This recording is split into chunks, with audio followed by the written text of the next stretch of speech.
volleyball, a team sport in which two teams of 6 players are separated by a net. Summer Olympic Games since Tokyo 1964. We choose two skills, receiving or passing and tossing or setting.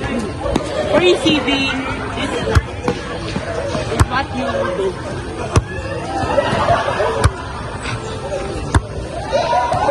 And for the tossing,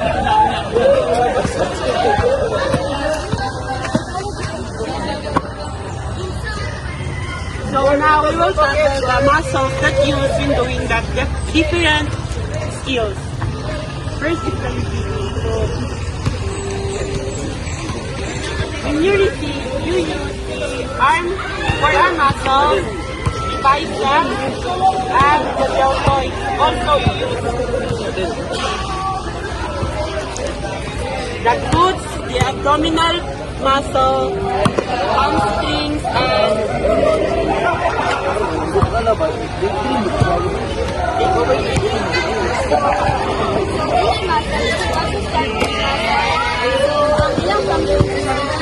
balance o para mas stable ang pagkikilos sa ulan.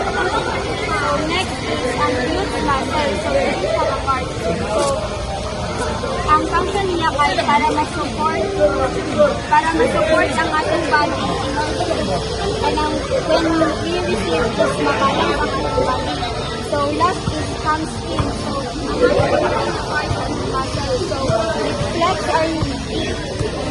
Enables us to flex our knees and achieve the extension of our hips. so the use of forearm muscle is to have a good pass. To have a good pass, you need to you need to connect your abdominal muscle, your glutes, your forearm muscle, your quadricep muscles, and your deltoids and biceps. Next is the tossing.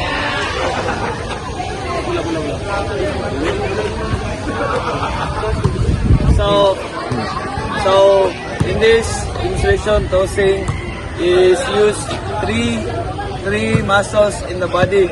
So it is biceps, triceps, and deltoids. So muna ang biceps, and triceps, muna dire. Tapos ang deltoids. So biceps and triceps and deltoids make us improve sa ato strength sa pagto sa bola. And deltoids ang mag-connect sa ato arm. And so para matarong ang pagto sa bola, so magamit aning mga muscles sa dito para matarong. So additional service, gagamit sa siya of calf muscle, hamstrings, o latissimus dorsi.